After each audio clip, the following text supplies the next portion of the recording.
Ex president वो professor vision साहब को बुके देंगे प्लीज। प्रोफेसर विशन साहब पिछले 40 साल से स्कूलों की खदमत करते आए हैं। मैं अपनी तरफ से और अपनी पूरी टीम की तरफ से उनको तहे दिल से शुक्रिया अदा करता हूँ। I will count up to 10. If there is any other name whom you want to recommend for the post, it's welcome. 1, 2, 3, 4, 5, 6, 7, 8, 9.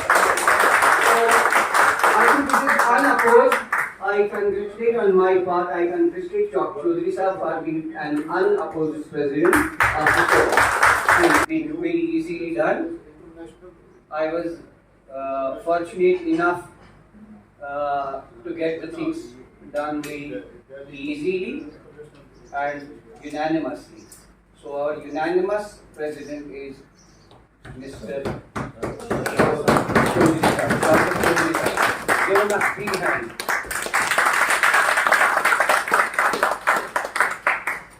New incumbent, Janaab Chaudhary Sahab.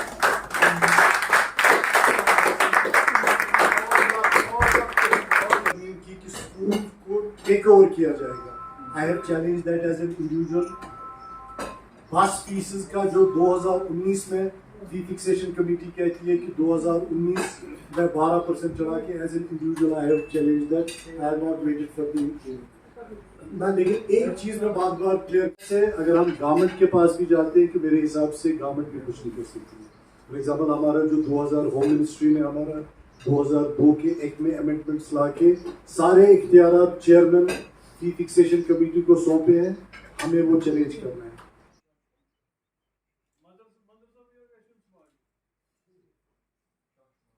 जैसे आपने सुना, ये हमारी अनएडेड जेके प्राइवेट स्कूल कोऑर्डिनेशन कमेटी जो association है, ये इसका नाम है, और इसमें 482 मेंबर हैं हमारे, जिसमें बड़े स्कूल भी हैं और छोटे स्कूल भी हैं, बजट स्कूल भी हैं। मेरी एक टर्म ख़त्म हो चुकी थी।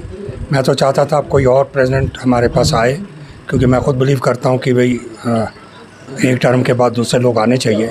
लेकिन अभी आपने मेरे जो हमारे साथी थे, उन्होंने मुझे मेरे पे एतमाद किया और बोला नहीं जी, इस वक्त जो हालात हैं स्कूल में, इसलिए आप आएँ और हमारे रहबरी करें।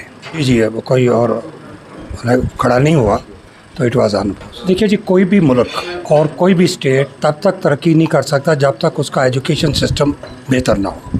लेकिन आप खुद मीडिया से आपको मालूम है कि कश्मीर में हम कभी भी एजुकेशन सेक्टर हमारा वो बुलंदी हासिल नहीं कर पाया जहाँ पे उसको होना चाहिए था, और जो रही सही कसर थी वो कोविड ने पूरी की। मैं एज ए प्रेसिडेंट, मेरी जो कोशिश होगी सबसे ज़्यादा वो ये होगी कि मैं गवर्नमेंट, हमारे जो स्कूल हैं और हमारे जो पेरेंट्स हैं, उनको एक पेज पे लाया जाए। क्योंकि अगर हम एक ही चीज़ के लिए काम कर रहे हैं, बच्चों की एजुकेशन के लिए, तो हम तीनों को एक पेज पे होना चाहिए। तो ये मेरी सबसे पहली कोशिश होगी। दूसरा, आपने देखा कि हमारे बहुत सारे स्कूल जो बजट स्कूल हैं, छोटे स्कूल हैं, उनके लिए आज हालात इतने मुश्किल हो गए हैं कि उनके लिए स्कूल चलाना मुश्किल है। तो उसके लिए मेरा कोशिश होगी कि गवर्नमेंट से हम जाके उनके लिए करें कि देखिए एनओसीज़ लेनी है। लेकिन ये नहीं हो सकता कि आप एक बहुत बड़े स्कूल को भी वही पैरामीटर लगा दें जो एक छोटे स्कूल के लिए हों। तो ये हमें गवर्नमेंट के साथ जाके बात करनी पड़ेगी कि आप इसको अलग अलग चीज़ें, जैसे मैं आपको फॉर एग्ज़ाम्पल दूंगा कि एक म्यूनसिपलिटी टैक्स है, तो ये कहाँ का इंसाफ है कि एक 5 स्टार स्कूल भी 30,000 देगा और एक छोटा स्कूल भी देगा। अगर बड़े स्कूल से आप ज़्यादा ले लें, हम नहीं कहते गवर्नमेंट को वो अपना रेवेन्यू कम करे, लेकिन छोटे स्कूल को कम ले लें। इसी तरीके से जो एनओसीज़ हैं उनको भी हम चाहेंगे ईज़ करना। रजिस्ट्रेशन का मसला है हमारा, उसमें बहुत प्रॉब्लम्स हैं। और कुछ गवर्नमेंट की तरफ से पिछले 1 साल में कुछ पास किए गए हैं रूल्स, जो अमेंडमेंट हुई है हमारे एक्ट को, जो था हमारा एजुकेशन एक्ट 2002 का, वो इतनी ज़्यादा हार्श हैं कि उसमें कोई भी स्कूल चलना बहुत मुश्किल है। तो उसके लिए भी हमारी वो कोर्ट में चैलेंज हुआ है। लेकिन मैं चाहूँगा कि हम गवर्नमेंट से मिलके एक रास्ता निकालें ताकि स्कूल भी चलें और अच्छे तरीके से। नहीं देखिए, जो नई पॉलिसी आई है ना, जो वो तो अच्छी है, वो उस पॉलिसी को हम बुरा नहीं कह सकते, लेकिन उसमें उन्होंने कहा है कि जी जो स्टेट हैं वो अपने तौर पे कुछ अमेंडमेंट कर सकते हैं। तो उसमें कुछ मैंने जैसे कहा कि हमारी एक्ट में अमेंडमेंट हो गई है। पॉलिसी जो गवर्नमेंट ला रही है, जो सेंट्रल गवर्नमेंट से new education policy, that is very good for the students, और स्कूलों के लिए भी अच्छी है, क्योंकि देखिए मेन बेहतर हमारा होता है कि स्टैंडर्ड ऊंचा किया जाए। तो उस तरीके से अगर हम उस पॉलिसी पे चलेंगे तो हमारे सारे स्कूल तरक्की करेंगे और कामयाब होंगे। लेकिन जो उसमें अमेंडमेंट्स हमारे रूल्स, जो एजुकेशन एक्ट जो हमारा स्टेट का है, उसमें जो अमेंडमेंट की गई हैं वो हम समझते हैं कि वो नहीं होनी चाहिए थी। वो बहुत हार्श हैं स्कूल के लिए। उस हिसाब से उनको ईज़ करवाना ज़रूरी है। एनओसी को ईज़ करवाना है, रजिस्ट्रेशन को।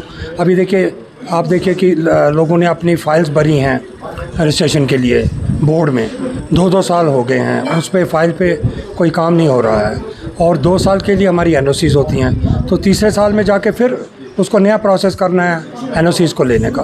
तो ये हमारी कोशिश होगी कि अगर लोग, हम तो कहते हैं कि आज सिंगल विंडो का ज़माना है, तो फिर ऐसा क्यों है कि 2 साल 3 साल तक लोगों की फ़ाइल रजिस्ट्रेशन की उस पर होती नहीं है, काम नहीं होता।